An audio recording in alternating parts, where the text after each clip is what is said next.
Hey, what's up YouTube, and welcome back to another Genshin Impact video. Today I'll be making a guide on Mona.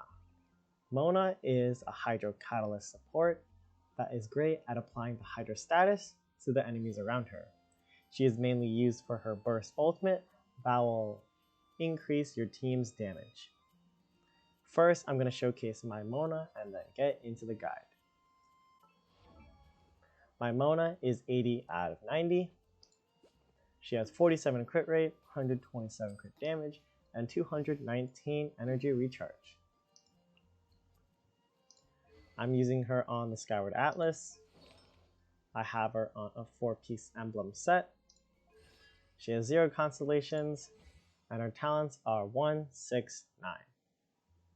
To understand what we want to build on Mona, first we're going to understand her kit.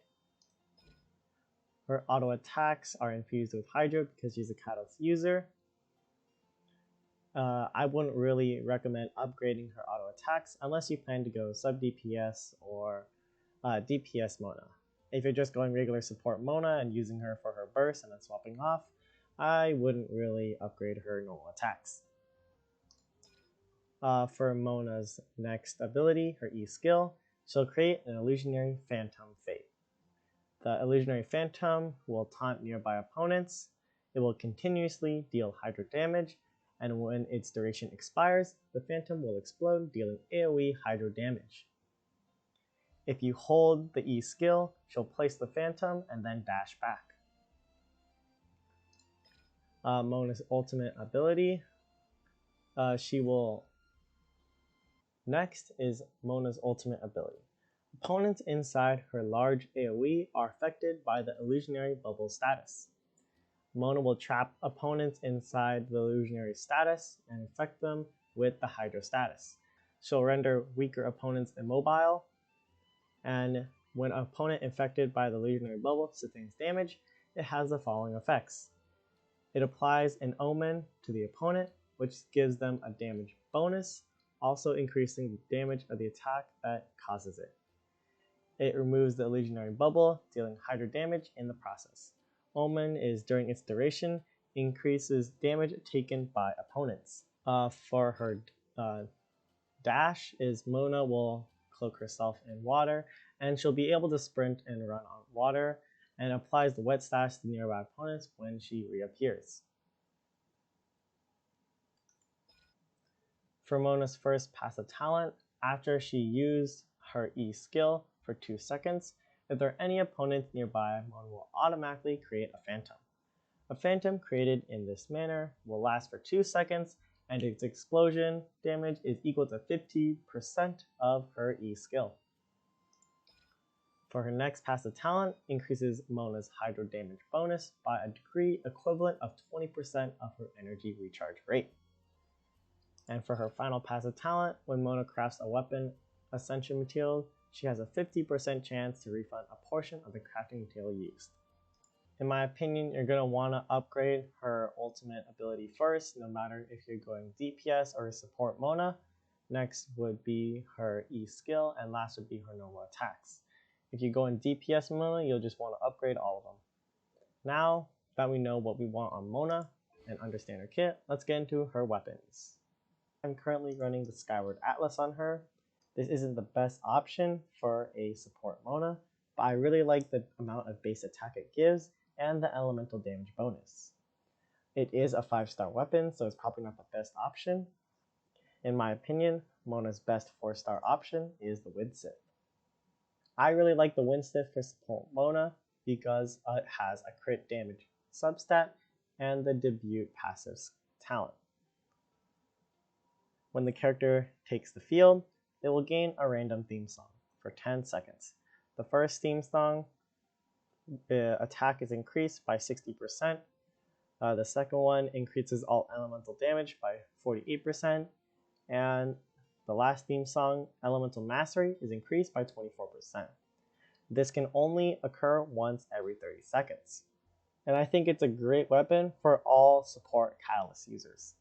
If you don't have the Wind Sith, you could either go the Thrilling Tales of Dragon Slayers, or, like I said, any weapon with an energy recharge substat. Getting on into artifacts, you basically always want to run the Emblem of Severed Fate on her. The Emblem of Severed Fate is just a great set for Mona. It'll increase your energy recharge, which you want, and the 4-piece increases elemental damage burst by 25% of energy recharge, with a maximum of 75% bonus damage can be obtained this way.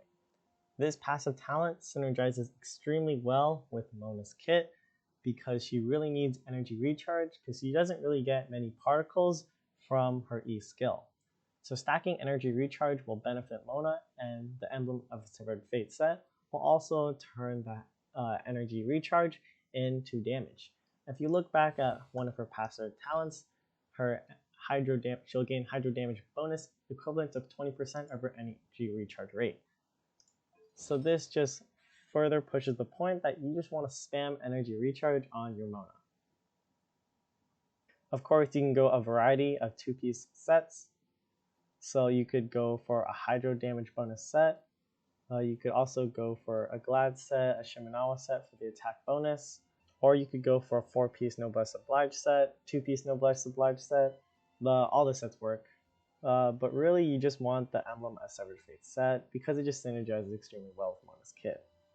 Artifact substats, you want to build on Mona, prioritize energy recharge, and then if you're going DPS, crit rate and crit damage.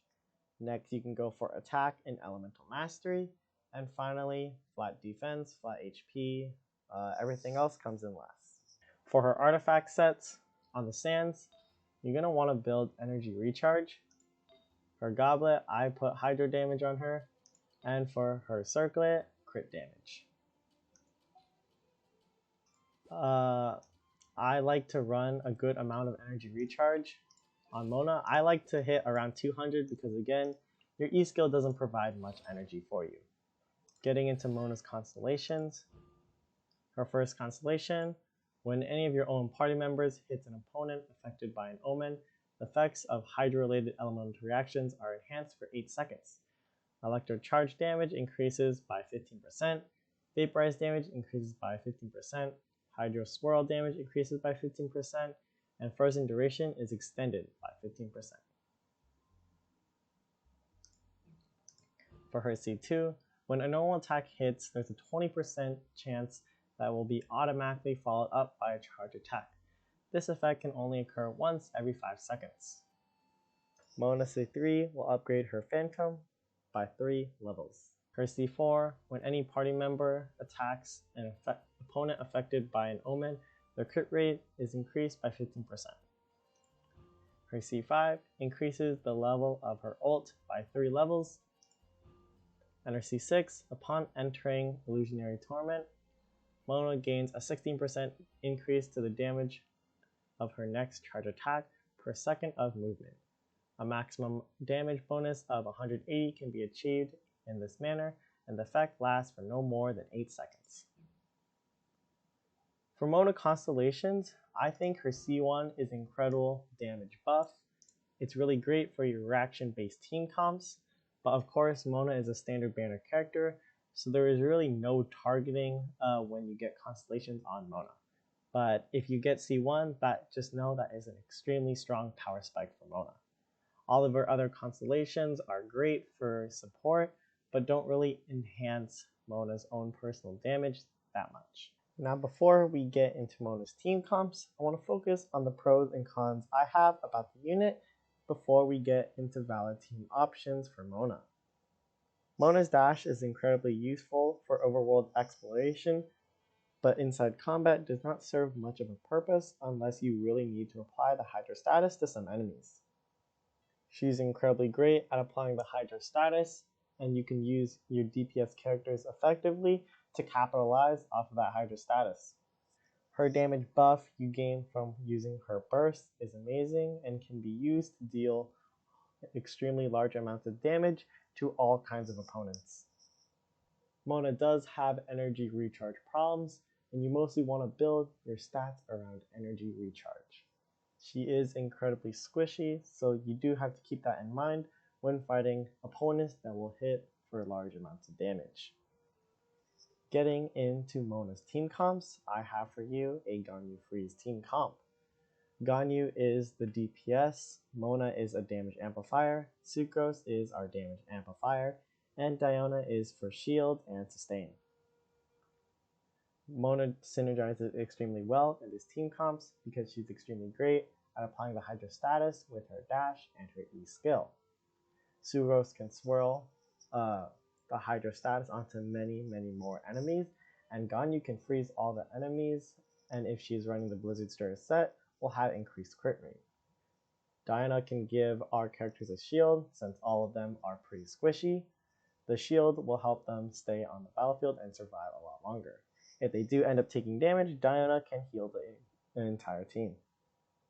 This comp does extremely well around small amounts of enemies, but does struggle against 1 or 2 larger enemies. Currently, we're going to go into floor 10 and then showcase my Ganyu Freeze team. And this team, I'll just use this.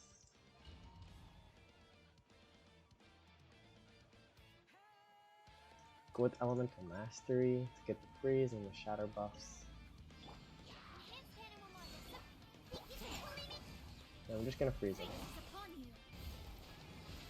So now they can't move, they're gonna take increased damage from Mono Ultimate. And with Ganyu hitting like she does, it's nice numbers. Oh, they're all gonna die pretty fast. Okay, so I'm gonna focus on the big one, the Abyss Mage, and then all the other guys are gonna come close to me.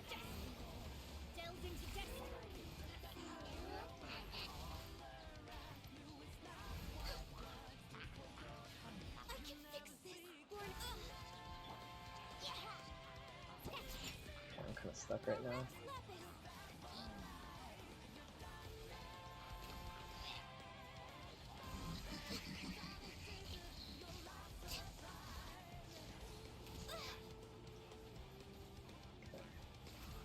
Killed him, now we're just gonna go around.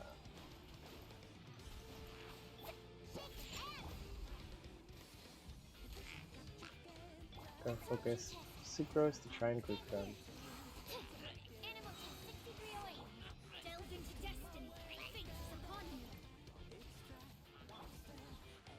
Where's the last one?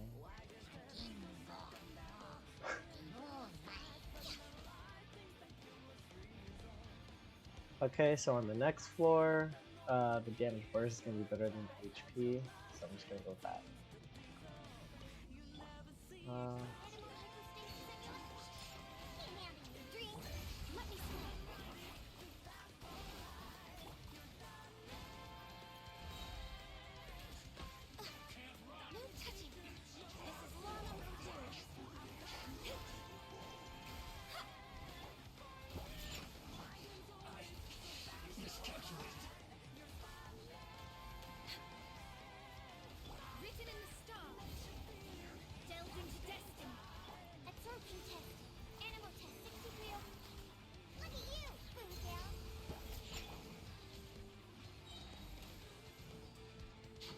Since this guy's a Hydro, easy to just inflict fire on him super fast.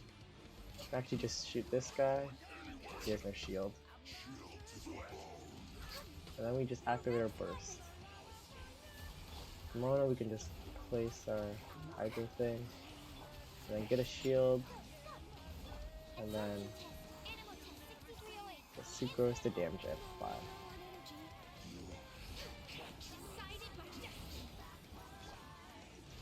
We almost got our Diana ulti back. This guy's gonna take a while to kill.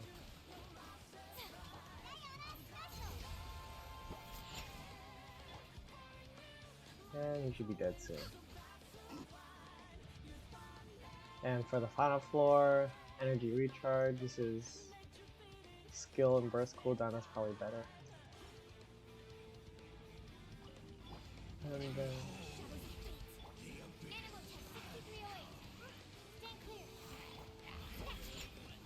And then we're just gonna freeze this guy.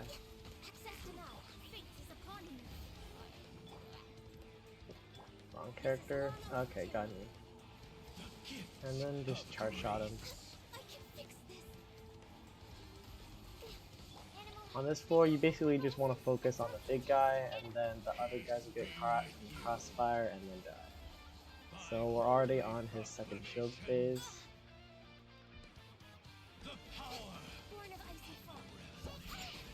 Because we're using cryo, it's super effective on the electro.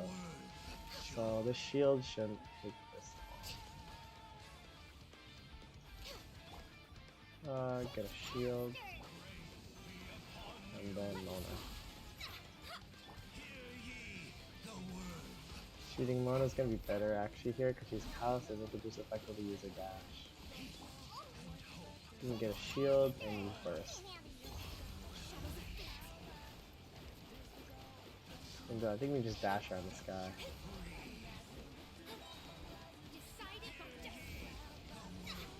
Thank you guys so much for watching my Mona guide. As you can see, Mona is an incredibly fun Hydro support Catalyst user. She can be used in a variety of different team comps, not just a Guardian Freeze team comp, but in any way to just amplify your current damage. Thank you guys so much for watching. Leave a comment down below suggesting which character I do next. Make sure to like, share, and subscribe. Make so you see me in my next video.